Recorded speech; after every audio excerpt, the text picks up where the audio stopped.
Today we're going to look at the newest version of the Quantum lock, the Quantum Pixel.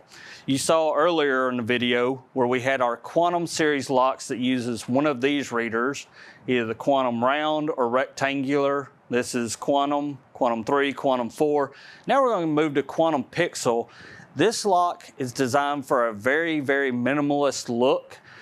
On the front side of the door, all you're going to have is a little bitty card reader and a handle. On the inside, you're going to have a handle and just a thumb turn for privacy or throwing the deadbolt if you don't choose auto deadbolt. We get that by basically putting all the electronics in the side of the door. See right here, we've got our housing that has the regular mortise body here, and we have a opening up here where all the electronics are going to slide inside the door. Basically a little slide out cassette. This is a right-handed door we have here. We've got a right-handed lock. Part number on this one is KP252X C0G0RAN0000SC. What that means is it's a Quantum Pixel. It's got auto deadbolt. It is BLE enabled. It's messenger ready. It's got a Gala lever, it's right-handed, and satin chrome. So let's open up the box and see what all's in here. We have our dress plate for the mortise, and we have our dress plate for the electronics cassette. We've got our mortise body itself. We have our strike plate here, and this is a handed strike plate. Won't need it today because we're putting this on a demo mount. This is our mortise cassette that holds the electronics. You see the battery pack in there. All the different electronics are in there. It's got the ports on the front for the reader and programming, and I'll show you that when we put it on the door. We actually have our inside thumb turn here. That's what's in this box. Very small piece. This is the part that actually mounts to the door, and then that screws onto it.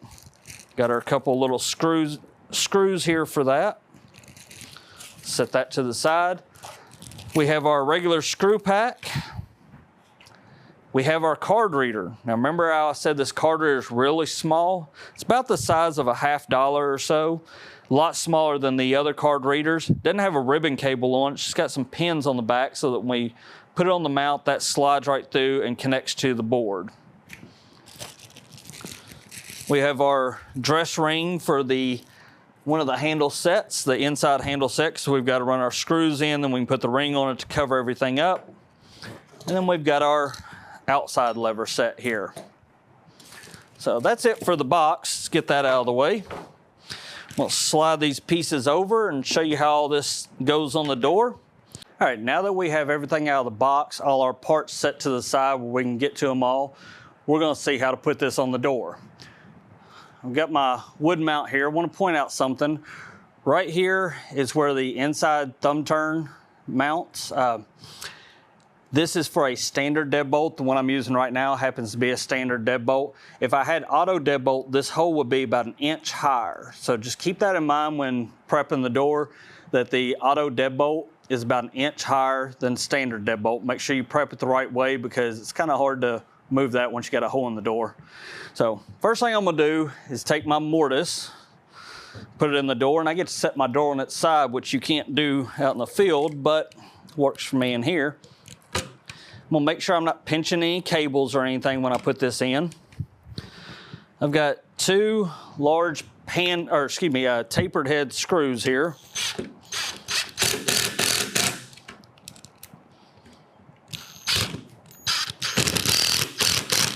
Run those in. And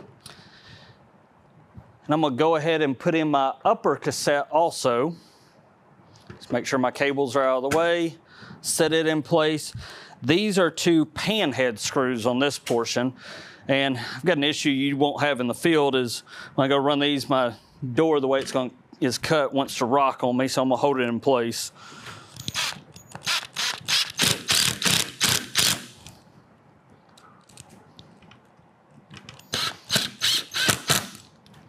All right, So now I've got those pieces in there.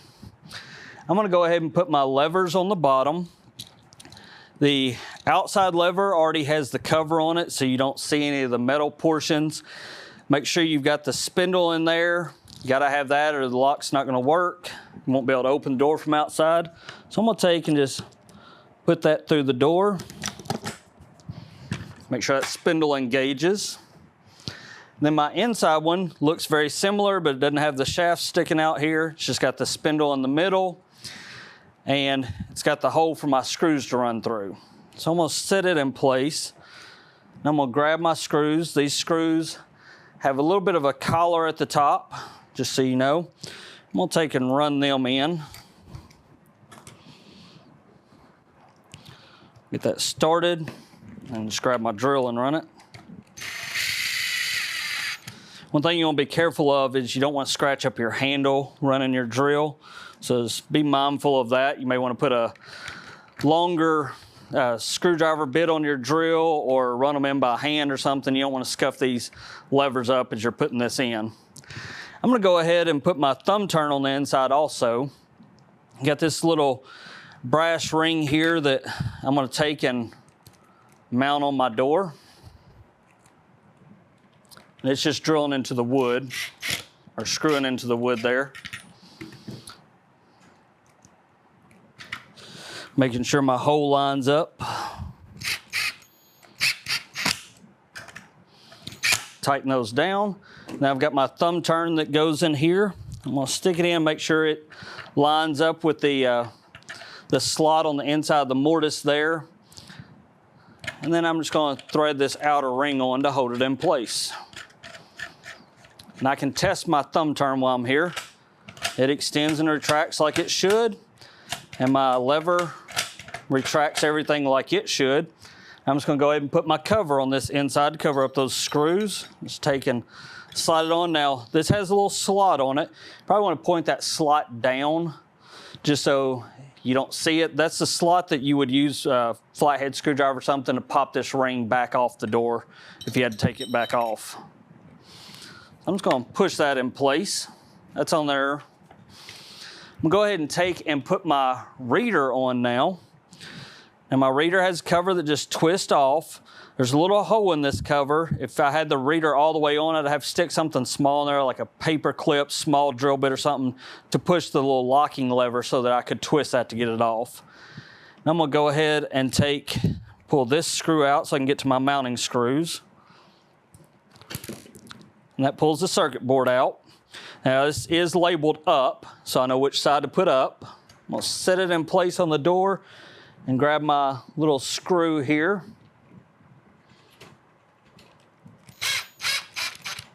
Run it in, grab my other screw and run it in. All right, now I can take and put that circuit board back in place, and it just slides in, and you'll feel it all line up with the circuit board on the inside. Those pins should slide very gently into the hole there. You shouldn't have to force it or you're gonna break something, so it just slides in real gently. I'm gonna put my screw in. Now I'm gonna take my cover and just twist it on. I'm not gonna twist it all the way right now just in case I did something wrong. I can take it back off if I need to. I don't wanna have to stick the tool in there to do it. So I'm just gonna leave it a little loose for the moment. Now, this carriage here will slide out. Even with that plugged in, it can slide out and get to all my electronics. I wanna make sure I go ahead and plug in the cable from the mortise to this. It is keyed connection, so it only goes one way. I've got that in there. And the last connection I've got to make is my battery, make sure everything else is connected. My Bluetooth antenna in here is plugged in. Remember when we talked about quantum, we want to make sure that Bluetooth antenna is plugged in before the battery, or you're going to end up draining your battery really quick. The very last thing to plug in should be the battery. All my other cables look like they're plugged in good. I don't have Zigbee on this lock, so I don't have that cable, so everything looks good here. I'm gonna go ahead and connect the battery. I hear it start up. I'm gonna slide this back in. And before I put the cover on, I'm just gonna go ahead and test this with a construction card. Now my lever's locked right now. If I read my credential, it's telling me invalid. Well, I know why. It's because I've already programmed this lock to my system and it's giving me an invalid card there, which that happens, it's okay. But you do want to test this before closing your door up. Make sure you can read the card, turn the handle, all that. Like I said, this is a lock I actually already put a program in, so that's an invalid credential for it, and that's why I'm getting that yellow light flashing at me, which, hey, the lock's doing exactly what it's supposed to.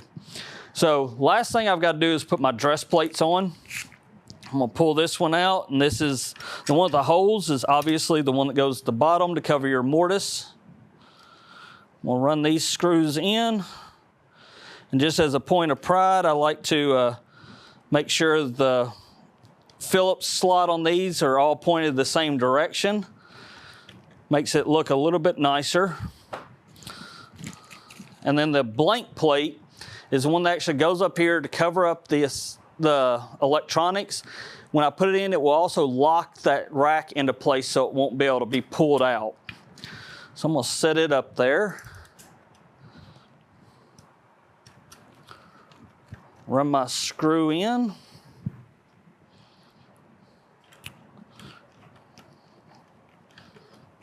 Run this one in, and again, I wanna line those all up where they're pretty close together, just for looks.